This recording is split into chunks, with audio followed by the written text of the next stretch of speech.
Shishi Gaur Nitai, Jai Gaur Nitai, Jai Gaur Nitai, Jai Gaur Nitai, Jai Shishi Gaur Nitai, Jai Gaur Nitai, Jai Gaur Nitai, Jai Gaur Nitai, Jai Shishi Gaur Nitai, Jai Gaur Nitai, Jai Gaur Nitai, Jai Gaur Nitai, Jai Shishi Gaur Nitai, Jai Prabhupada, Jai Prabhupada, Jai Prabhupada, Jai Srila Prabhupada, Jai Prabhupada, Jai Prabhupada, Jai Prabhupada, Jai Srila Prabhupada, Jai Prabhupada, Jai Prabhupada, Jai Prabhupada, Jai Srila Prabhupada, Jai Prabhupada, Jai Prabhupada, Jai Prabhupada, Jai Srila Prabhupada. Jai Shishi Gaur Nitai ki, Jai Jagannath Baladev Subhadra Devi ki, Jai Srila Prabhupada ki, Gaur Premanande.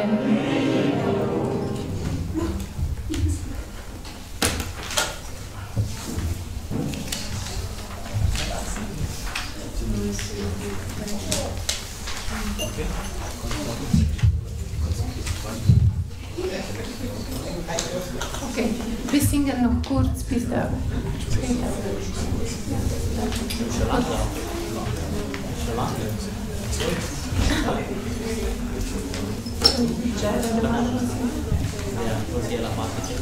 Okay, dann sind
Girivara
Privacy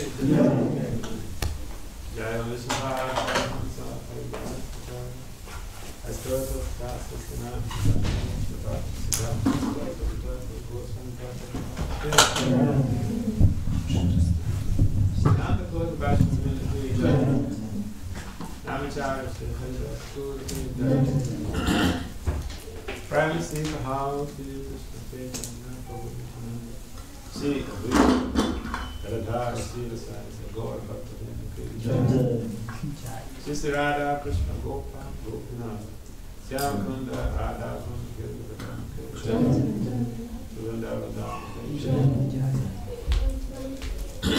Matula Dan Mayapanabhakti Dan Jaganapur Dan Gangamaya Yamnamaya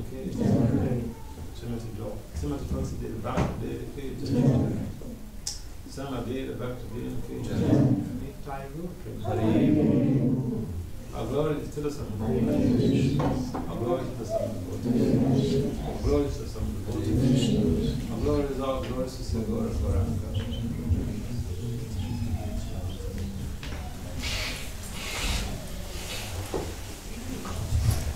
Hare Krishna. Hare Krishna to our Sunday program. Welcome to all of you. Thank you for joining us today. Herzlich willkommen zu unserem Sonntagsfest hier im Krishna-Tempel Zürich. Danke vielmals, dass ihr auch heute dabei seid. Gibt es jemand, der kein Englisch versteht? Everybody understands English, that's very good. Anyone here for the first time? Okay, welcome. Nice to see you. So we are very fortunate today, and we would like to invite His Holiness Bhakti Vasudeva Maharaj to please take a seat and let us welcome him by loudly chanting Haribo! Haribo! Haribo! Just a short introduction. His Holiness Bhakti Vasudeva Swami is an ISKCON guru and a member of Spiritual Advisory Bhagavad Assembly called SAPA, which is a part of the GBC. He has a PhD in Applied Management and Decision Sciences from Walden University in Minneapolis, USA. He's a consummate scholar practitioner of leadership and organizational change. He has authored over 35 publications in international peer-reviewed journals and has extensive experience integrating Gaudiya Vaishnava technologies with management science. His recent Best Presentation Award-winning research presentation at the World Academy of Science, Engineering and Technology Conference in London is Sonic Therapeutic Intervention for Preventing Financial Fraud. His preaching adventures are mainly on members of the academia, professionals and youth Krishna conscious development. He is a disciple of His Holiness Bhakti Swami Maharaj, from whom he received first and second initiation, and he took sannyas, the renounced order of life, from His Holiness Jayapataka Swami Maharaj in 2009. Thank you so much, Maharaj, for coming and visiting us. Maharaj will be speaking on the topic Humanity and Humility. Thank you. Hare Krishna. Om Jnana Timirandasya Jnana Jnana Salakaya Saksu Unmalitam Jena Tasmai Sri Gurave Namaha.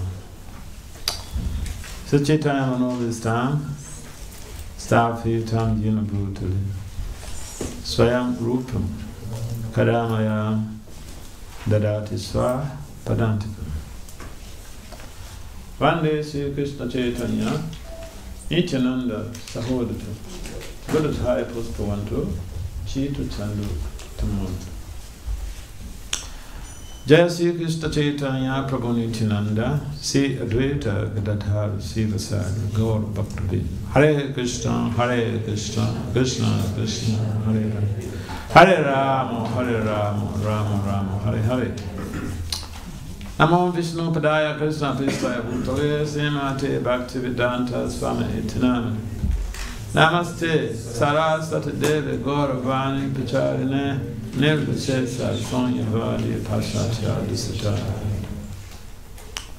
Vanchakalpataribhyacha kripasunubhyayevacha patitanam pavanabhyo vaishnavabhyo namo. So, welcome everyone once again. That already was done by Damodar Prabhu. I also want to join him to welcome all of you. In this day and age, people are very busy, especially during the weekends. Professionals, they have to go to different places where they can refresh themselves, but you've chosen to come to the temple, the Hare Krishna temple, for your spiritual refreshment, which is very good. It's a great choice. So, we're living in this material world, and in most cases, we don't seem to understand the ultimate goal of our existence. And it becomes a little bit challenging, because if we don't know the ultimate goal of our existence, even our decisions may not be to our best self-interest.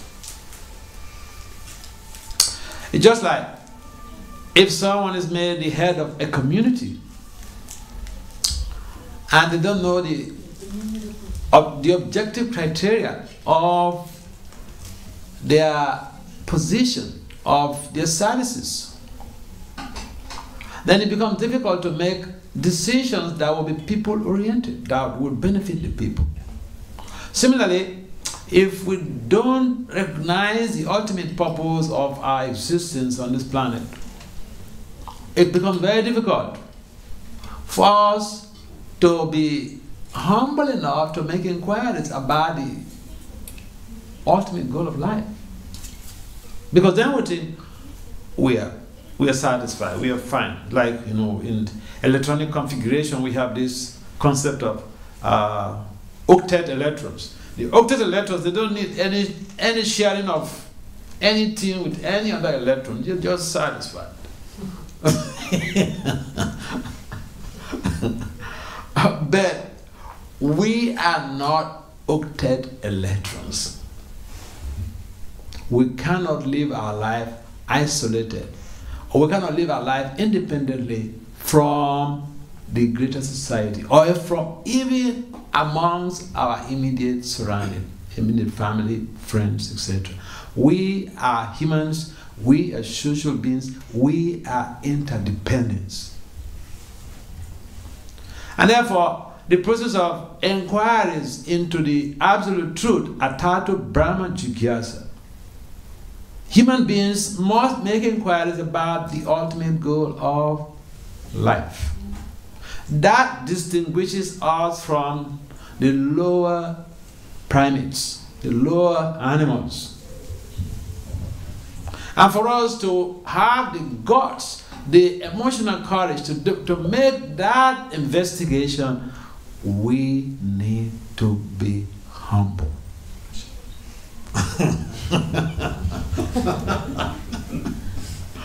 Because if we are not humble, we will just not be able to understand just the very concept of human existence, why we are here, where we're coming from, who are we, where are we going after this lifetime. So it is very important that we make some inquiries, because according to Vaishnava Vedanta, Vedanta is the ultimate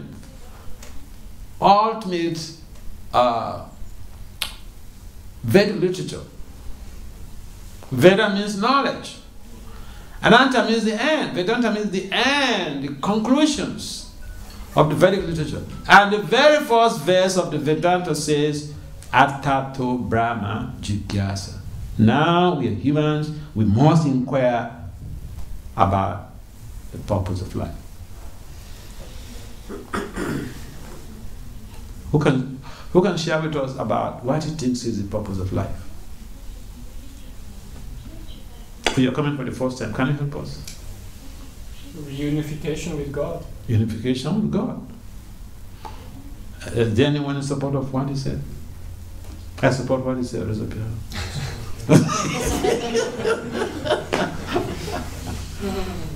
Yeah, this is the real reality. Unification with God. But how many people know that the purpose of this life is to reunite with God? And if even they are meant to be aware of the purpose of life, what are the practical strategies that they are implementing to be able to attain that ultimate goal? And so this very approach is stipulated by Lord Krishna himself. Lord Krishna is recognized by the devatas, by the demigods, the administrators of the different universes. They understand that Lord Krishna is the Supreme Personality of Godhead. And Lord Krishna himself declared in the Bhagavad Gita that spiritual worlds and the material worlds are emanations from him. And no one can dispute it. If so anybody has done that, if not anyone has a counter thesis, yeah, they can present. But then you have to buttress your thesis with sufficient references. So our reference is the Vedanta, the Vedic literature. And so the same Vedic literature, we have the Bhagavad Gita. And in the Bhagavad Gita, Krishna provides an insight on the process of learning, how to become conversant with the science of how to become free from this material world, material incarceration. How many of you are aware that this world, just see how wonderful it is? We can fly in airplanes. We can also go through submarines and live in the bed of the sea. It's a wonderful place, is it not? Is this place not a wonderful place? This world. It is a wonderful, to my estimation, it's a wonderful place.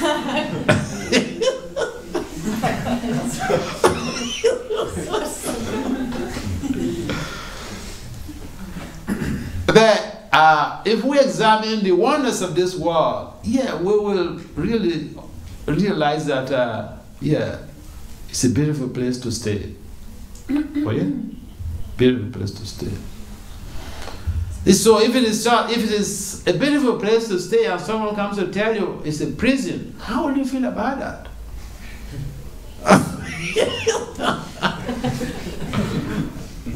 How will you feel about that? You feel upset. Yeah. I remember the first time I went to the Hare Krishna temple. I was a young man. I was working with the Department of Justice. I went to the temple. The first Sunday I went to the temple. I got some books from the Buddhists. I went to the temple. The following weekend, I went to Tracy Temple, so on Sunday. And I had a preacher, he was talking some things. He used some words that I never had those words before. He was talking about 4 principles: no illicit sex, no gambling, no intoxication, this. I understand the other stuff, but see, illicit sex, what is this guy talking about?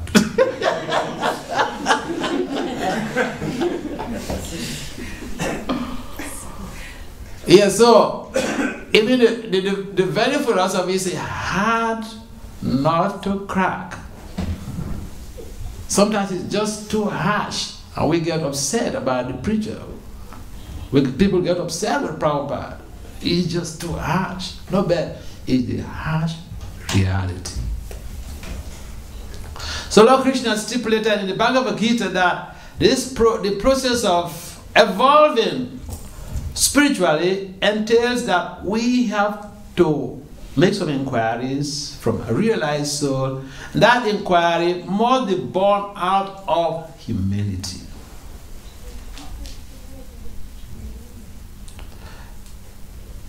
Humility has to be there. Humility doesn't necessarily mean that, one is devoid of technological information culture or high-profile knowledge. It just implies that you understand you are not this body. Without understanding that you are not this body, it is very difficult to appreciate. If even as your child, if you feel that you are superior, it's just born out of the fact that you think you are the body. You are judging the child based on how long you've been on the planet before the child.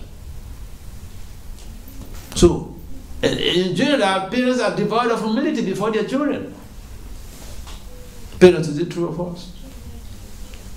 We're devoid of humility. We always think, the parents always think, hey, you're my boy.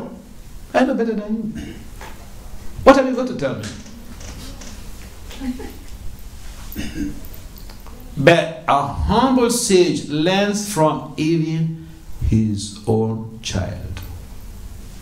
Therefore, Lord Krishna mentions the process of learning. The process of learning entails humility, humbly making inquiries, the fourth principle. And it's a little bit difficult for humans to be humble. What makes it difficult is that we live on the bodily platform. We are devoid of the understanding of our pristine identity, our original identity. We tend to lose grip of that.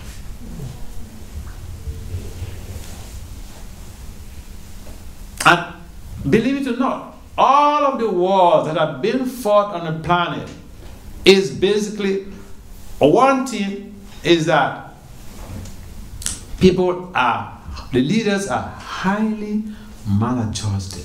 And that maladjustment is because of a lack of understanding of our pristine identity, our original identity. That we are spirit souls, we are not this physical body. And if you analyze it deeply, you find that the spirit soul is so minuscule, it's so small. 10,000 the tip of the air. So if you view it, suppose it's a material subject matter, if you view it under the highest power of the microscope, you may not be able to find it. 1/10,000 the tip of the air. But that same minute particle is what activates this body. I mean, it's like you have a chip. You put in your cell phone. Cell phone compared to the chip, the SIM card. It's very small. Cell phone is far bigger than the SIM card. But it is the SIM card that helps to activate the cell phone. And so, by nature, we are individual spirit souls characterized by knowledge, eternity, and bliss. In fact, that is the reason why we are chasing after happiness. We're chasing after happiness all over the place because by default, we are blissful by nature. But that bliss is being covered over by the most material nature, by the 8 ingredients that is composed of this body. And so even our humility is covered over by the 3 gunas, because the gunas are vying for supremacy. We have the mode of passion, ignorance, and goodness. And suppose the mode of goodness dominates our lives all the time, naturally we will be humble, because people in the mode of goodness, they feel they want to know more, and naturally they want to make inquiries. You find even we know professors are very puffed up that we find some of the professors. I remember when I was younger, I read some publication by one professor, and he mentioned something about Hinduism, and I knew that this guy was completely wrong.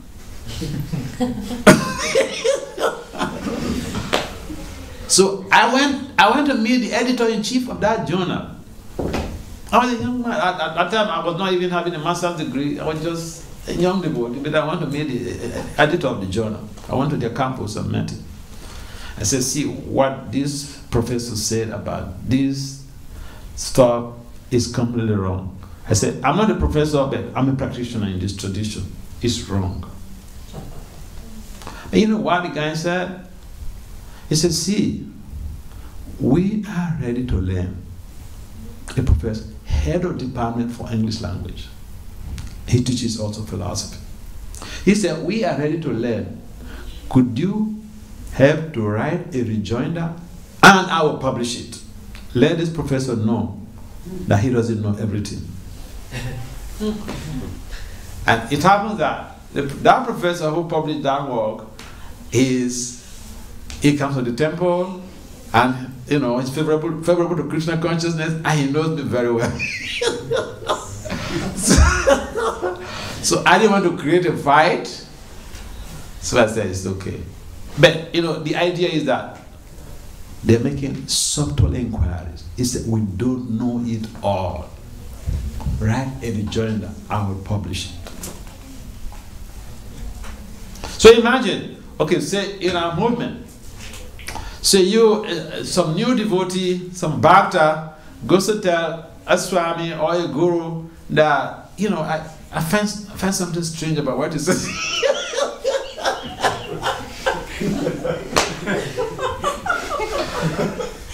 Yeah, you may be in trouble, right? Yeah, so we feel that professors are very powerful, but you know, some of them are really that they are humble enough because they want to learn. Another good example of how some of these professors want to learn, they are humble. See, I went to one conference, presented a paper, really technical paper, but it's talking basically about Krishna consciousness, you know, philosophy of Krishna consciousness. But, you know, Prabhupada said the scholars they're full of word juggling, and the devotee wants to juggle words, he juggles perhaps more than the professors. So, I want to make a presentation, and then my paper was published in their journal. I selected my paper for publication in the journal. So I want to pick a copy of that journal because my paper is there. So immediately I went to the office of the secretary, one young professor. So I announced myself, I'm Vasudeva Das, I want to pick up a copy of the journal. Immediately this guy started bombarding me with questions. The courtesy of, you see another scholar come to your office, sit down, what can I offer to you? That wasn't there, nothing. He just started bombarding me with questions. And the questions were good questions about spirituality. Because he understood where I'm coming from, my spiritual background. So he was asking questions to be able to clarify some things about the paper and some things about his own personal life. And when he finished, he busted out laughing, and he was begging me for forgiveness that he didn't follow the courtesy of, you know, scholar guests come to your office, you're supposed to sit him down and, you know, ask, what can I offer to you? That wasn't there. He said the reason why he had that heavy oversight was that all of the members of the editorial board were eager to meet me.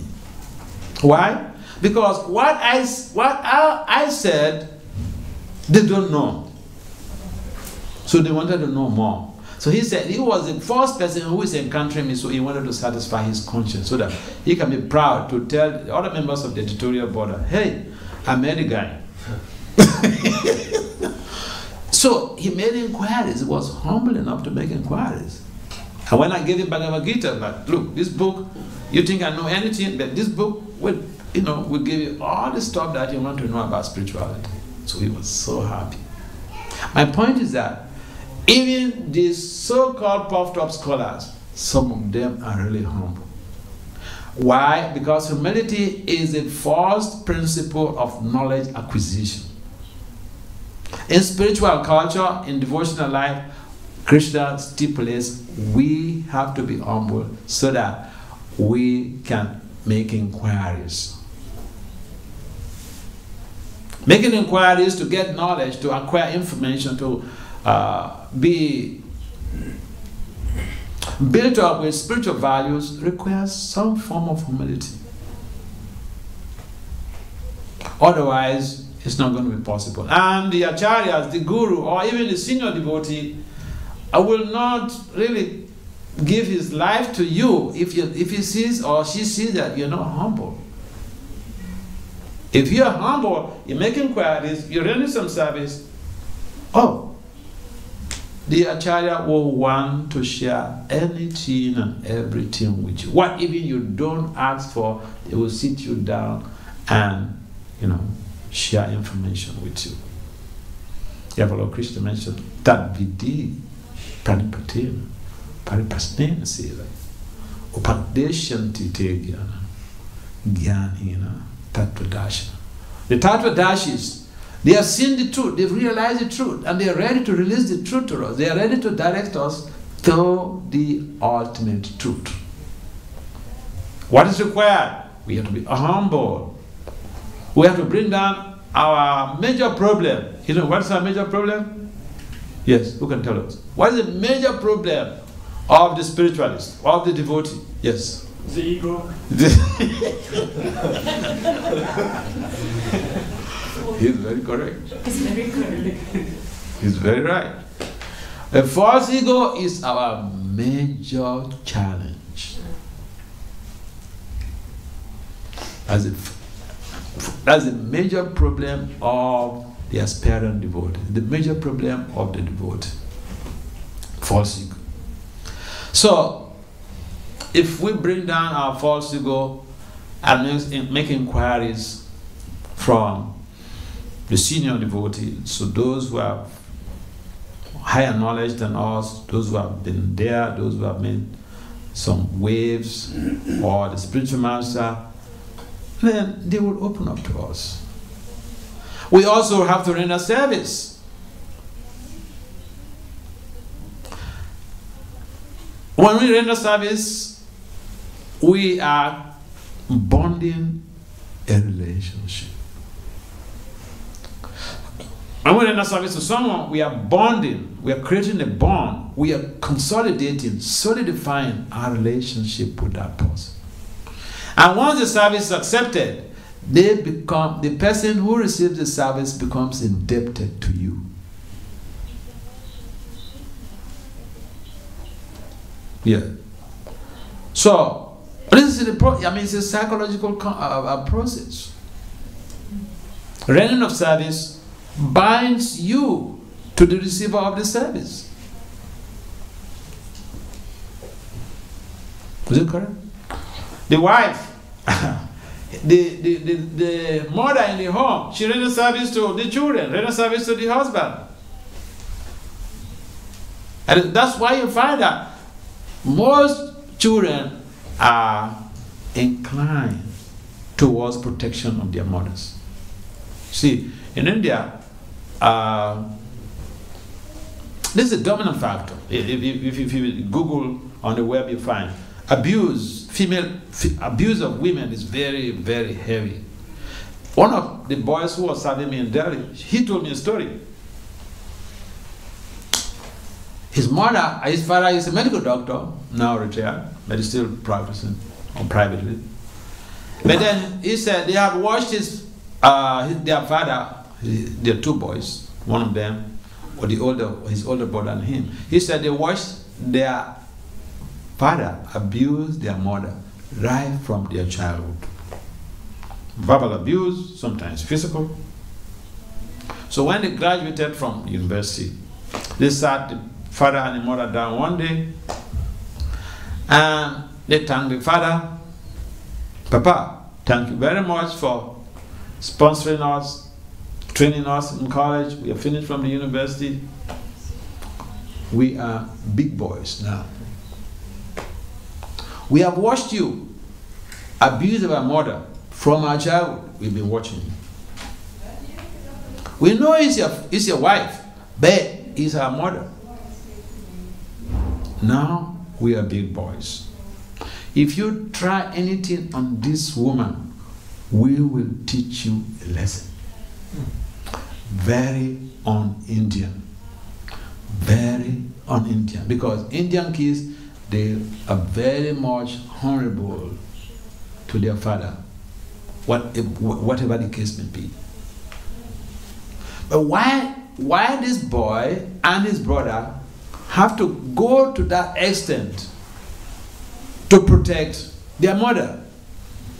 Because the mother has been serving them right from when they were in the womb.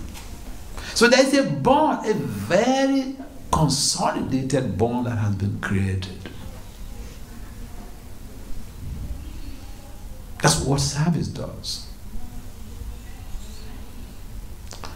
And therefore, if we serve the spiritual teacher, we serve the spiritual master, we serve the devotee who is instructing us, we serve Srila Prabhupada's mission, we create a bond with Srila Prabhupada. He will not let us go in vain.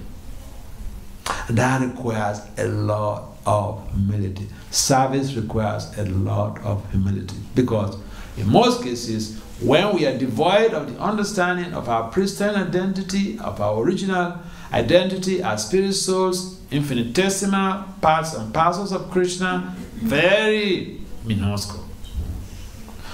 The tendency is to think that I am very great. Who are you for me to serve you?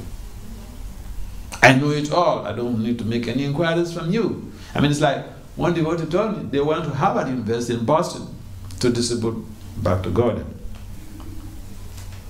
Here's a case where the fine professor really puffed up. So he said they were going around. So he approached one young man. The guy parked his car, highlighted from his car. So he approached him and showed him back to God. And this young professor, he turned to this guy and said, "Hey, don't you know Howard Professor?" In other words, see, the Howard professors are like devotees in America. They're like demigods. So he asked this devotee, "Don't you know I am Howard Professor?" In other words, what have you got to tell me? What? I know it all. I'm Howard Professor.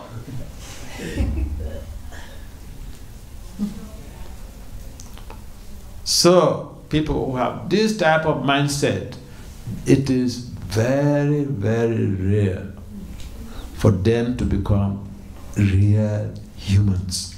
Humanity, culture, is far-fetched from people who are just ruled by the false ego. Because we don't know it all. Even as a professor, what do you know? You just pick a figment from the ocean of knowledge. You just specialize in one small, maybe a leaf. You pick a leaf and you conduct a research on the leaf, and you write a big dissertation of 200 pages research.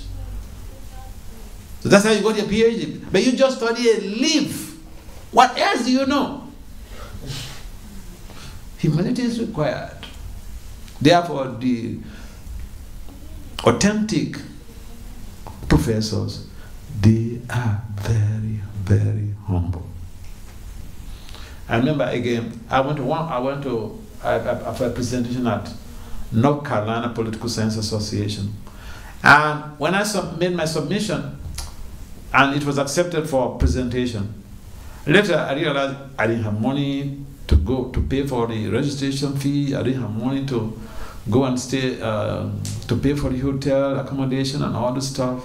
So I wrote to the organizer of the conference, the president of the North Carolina Political Science Association, that I'm sorry, sir, I will not be able to come to the conference, although my research has been accepted for presentation. He said, "Why?" I said, "I'm a priest, I don't have money, I cannot come."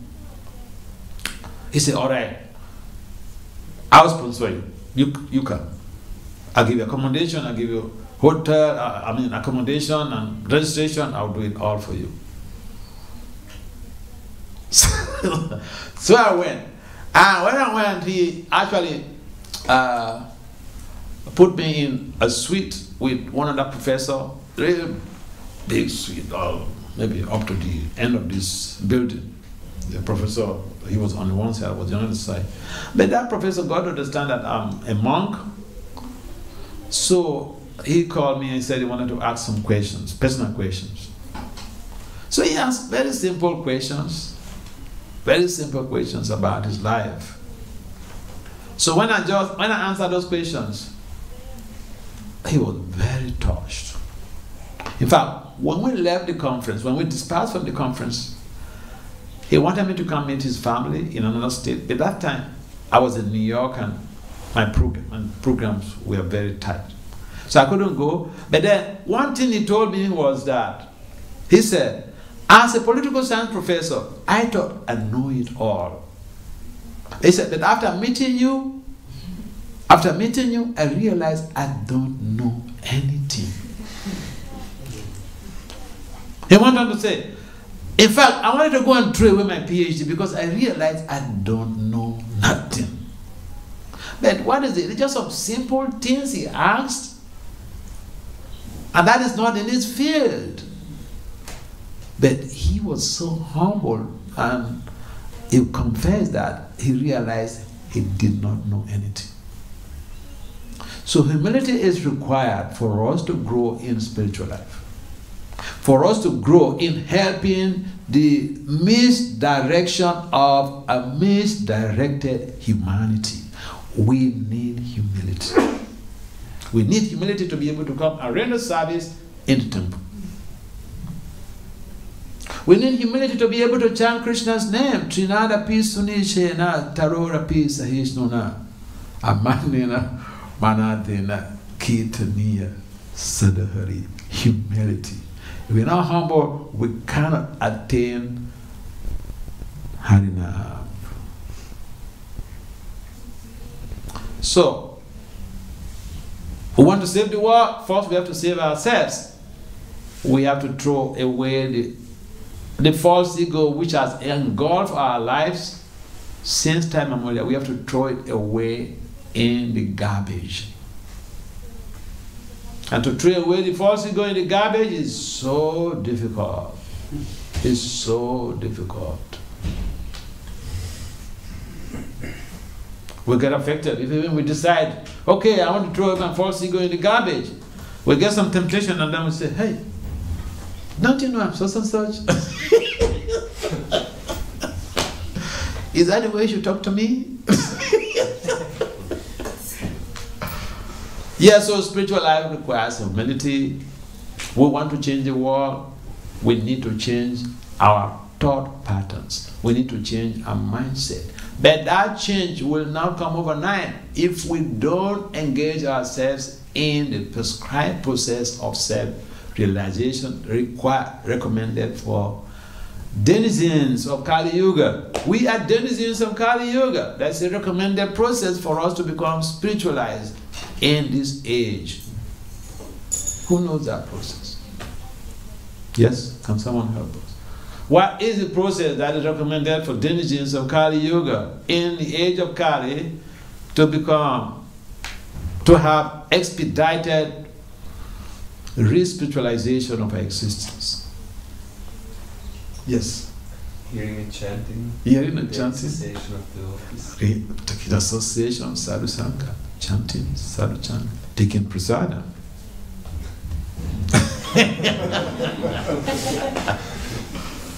Yeah, so these things, they look very simple, but see, in a moment, even hippies, potheads, they become purified. Prabhupada met potheads, hippies in America. Some of them became even Goswamis.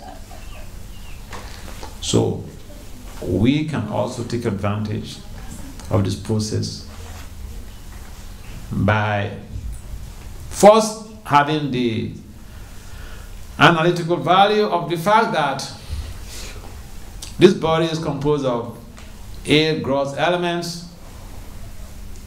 Bhumi, Apa, Nala, Vayu, Kam, Mana, Buddhi, Ahankar. And beyond these 8 elements is our real self. It's so small. It's so small. It's like a speck on a white cloth. If we realize how we are so minuscule, that will also empower us to be humble.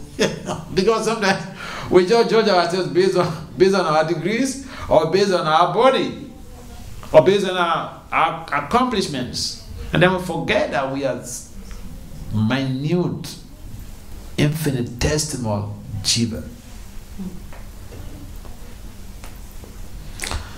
Therefore, it is important for us to have knowledge to cultivate humility. It is important for us to have higher understanding of our three-dimensional values to be able to cultivate humility. I mean, sometimes people say, "Oh, but how can I be humble?" Yeah, you go out and you see people who are far better than you. Far better than you. Okay, you may say, "Oh, he has a PhD." There, see, I have friends who have 3 PhDs. Yeah.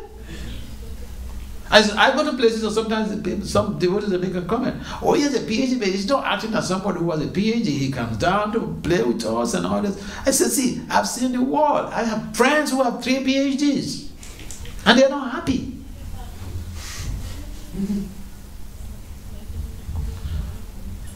So, knowledge implies that we have to know the difference between spirit and matter, and we are not just only matter. Matter is just what is encapsulating our spiritual identity. And so we have to go beyond the analysis of the matter, the 8 elements, and we have to appreciate the fact that we're spirit souls, part and parcel of Krishna. Krishna mentions that we are his part and parcels. Mama evam so jiva loke, jiva bhuta sanatana. And that should also motivate us to be humble, because if we realize that everyone is part and parcel of Krishna, then we treat everyone around us the way we would treat our spiritual master. Oh yeah. It's so easy to be humble, but sometimes we just make it complicated. And when we make it complicated, we are not able to acquire the appropriate technologies for spiritual elevation. So let's take a reflection on ourselves and be able to see how we can help the revamping of our human values in creating a sustainable humanity for intergenerational benefits. Anyone can sit on the other side and speak big philosophy, Rasika philosophy. But are you humble? Yeah. I remember when I was a young brahmachari, so I had learned one thing with ISKCON Swamis.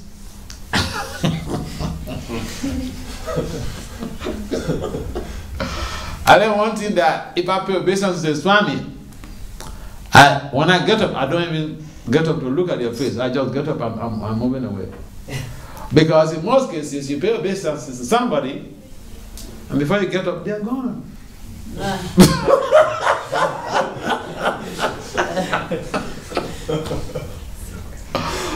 Yes, so, see, the ego is our greatest enemy. I'm just giving you a gross example, okay? It's not something abstract. It's not, big science subject matter. We see it amongst ourselves. We see it. And when we see it, it's recommended when you see a Swami, you have to pay obeisances. You see a spiritual master, you go to meet your spiritual master, you pay obeisances. When you leave, before you leave the presence of your spiritual master, so, for instance, you go to meet your spiritual master in the room, okay? When you go, you pay obeisances. If you want to leave, you pay obeisances. If you come again, you pay obeisances. If you want to leave, you pay obeisances.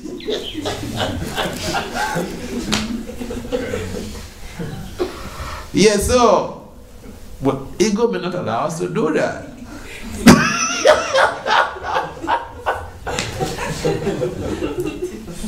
So the ego is a big obstruction, okay?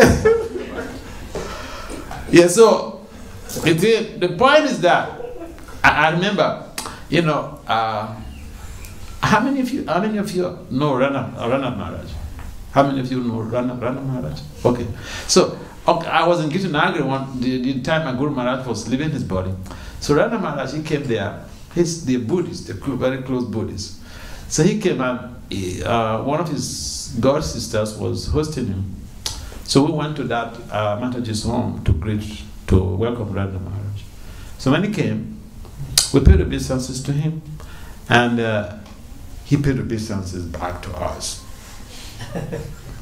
Imagine exalted personality. It's just an exalted personality. He paid obeisances back to us. So I'm a talker.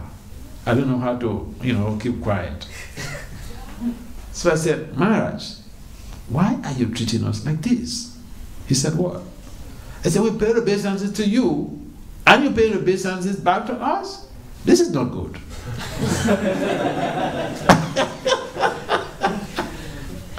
He came quiet, he didn't say anything, so he left.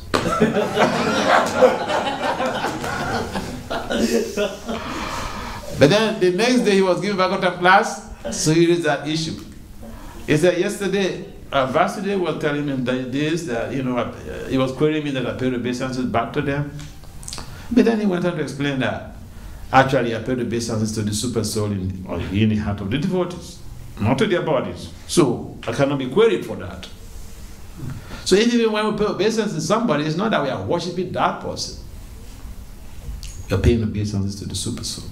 When we are in the ashram, we're sleeping in the same ashram, like 4 devotees, 3 or something like that, in one ashram. We wake up, first thing is to pay obeisances to each other.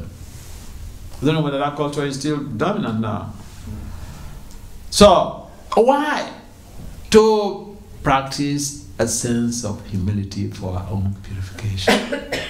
There are so many ways we can practice to be humble. When we become humble, it becomes so easy to advance in Krishna consciousness. It becomes so easy to help in revamping the humanization of society, the redirection of the misdirected civilization of the 21st century.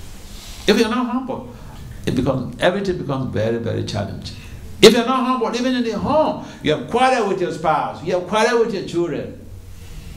And sometimes the parents, because of lack of humility, parents in most cases, they never accept that they are wrong. But parents are always, most times, wrong.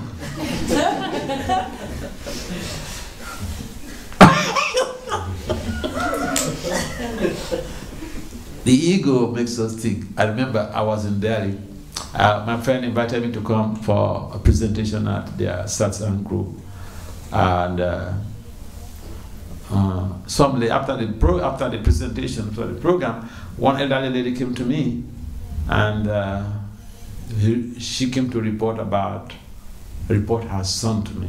35 years old boy, he's graduated, he's working, he lives with her in the same home, and she said the boy has not been talking to her for several months. I said, really? Okay. So I turned to this lady and said, Mataji, but you are the cause of all the problems. When you go back home, go and apologize to your son that you crossed your boundaries. She was shocked. She thought she's coming to report her son to the Swami. He would just, call the boy and chastise him and all this. But I know, see, these are things I studied even in my master's degree. I did education and philosophy, and a bachelor's I did counseling and language arts. So I know what parents do to their children. So when I told her this, her ego was like crushed. She was forced to be humble, to go and tell the boy that she crossed her boundaries. And I told her all the things that she was doing to the boy. She was surprised. How did I know? I said, look, forget about this family dress. These are things I studied, what parents do. But then the next year, when I came to that place, same lady came to me to thank me. I couldn't even figure, I couldn't remember. So I said, Mataji, what? Can you remind me what? Why you are coming to thank me word for word? Then she explained that, oh, last time she came and she told me about her child, and I advised her to be humble enough to go and beg the child to, create some reunion by accepting. So she accepted and she did that. She said it was very difficult because, she said, Dad, we Indian parents, no, our children, no.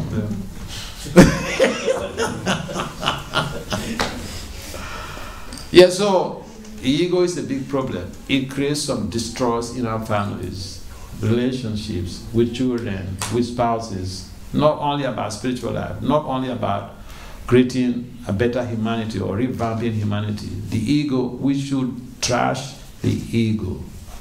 And then we can recreate and revamp humanity and society. Hare Krishna. Any comments or questions?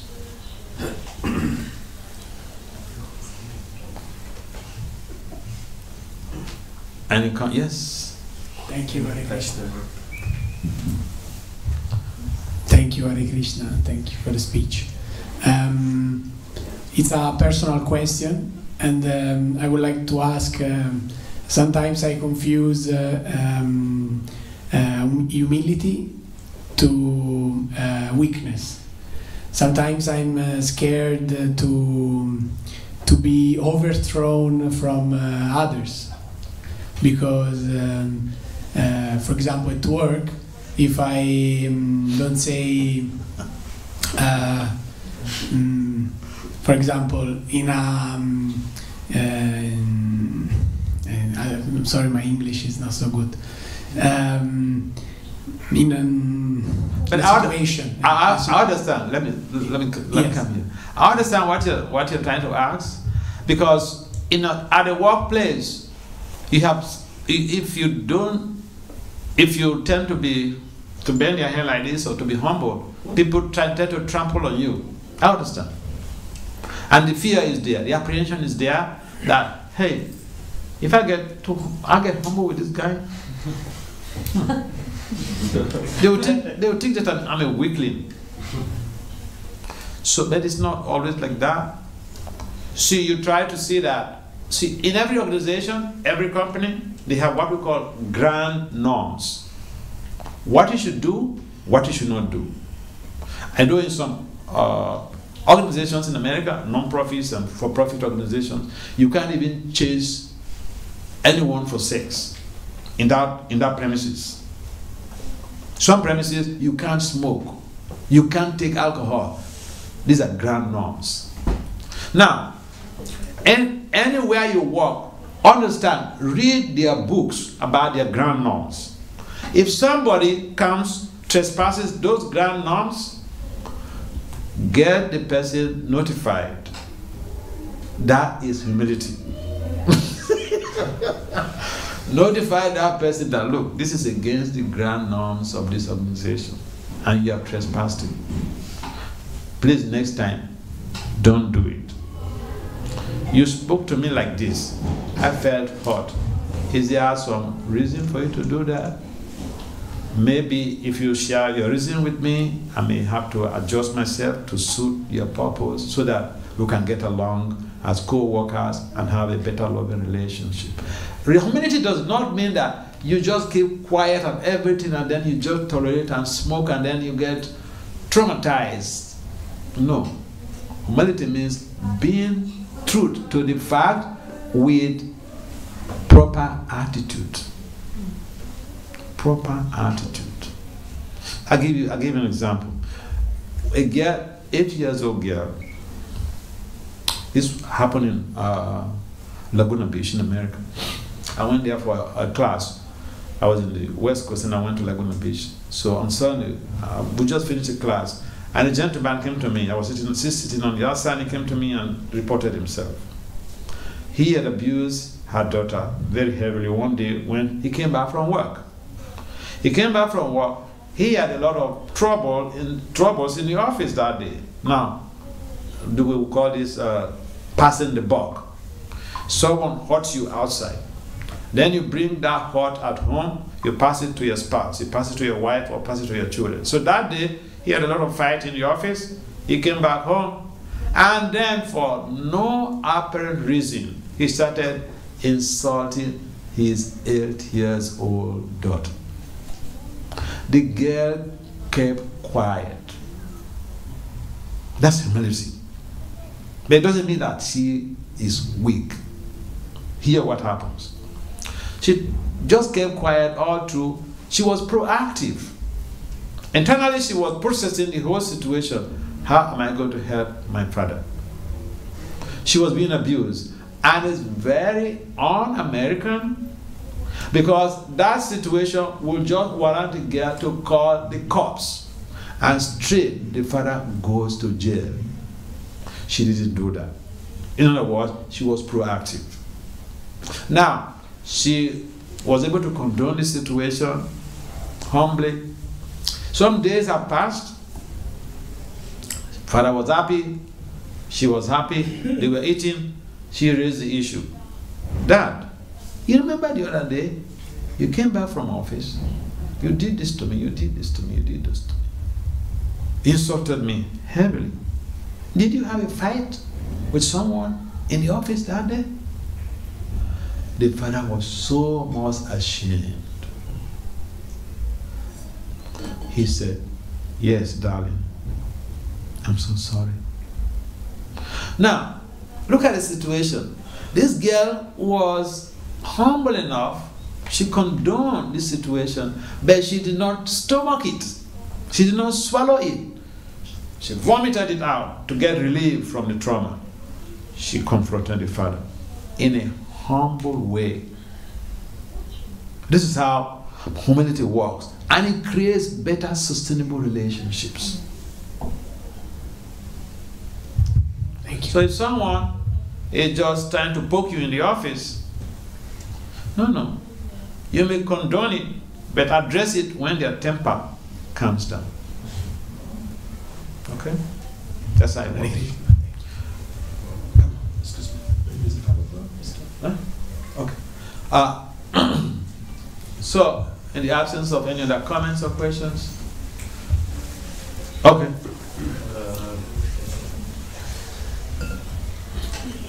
How can I recognize the ego, false ego in me? Oh, okay. What must be accepted in order to become free from this? Okay. This is a very nice point, very nice question.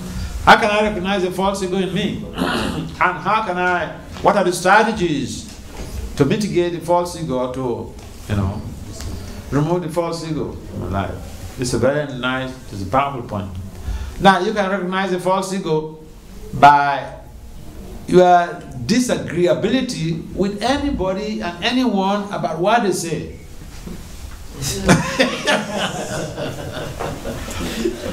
Whatever someone says, you disagree with them. If they may tell you the best thing, but you just want to show them that, no, I know better than you, get out. So, this is false ego. False ego also, you can, I saw this when I was a teenager, when we were in high school. There was one guy, in fact I knew two guys. They walk like this. And then as they were growing up, they developed hunchback. Because that becomes part of their, physique.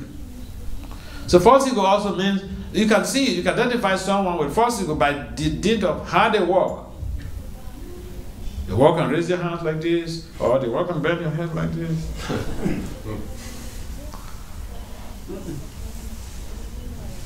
Another point is, if we think that we are this body, that is false ego.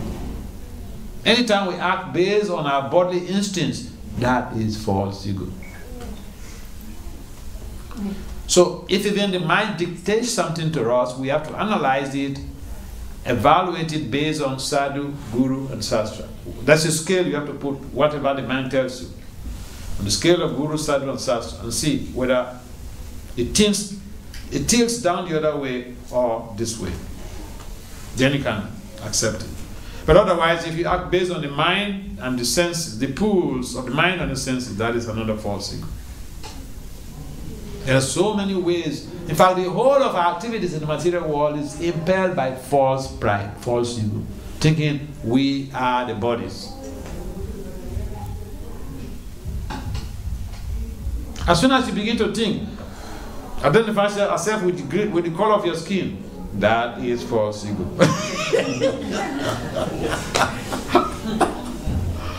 Because false ego simply means identifying with what is not your original identity, or subscribing to dictates of the sensory modalities and the mind that is based purely on identifying a false identification that you are this body.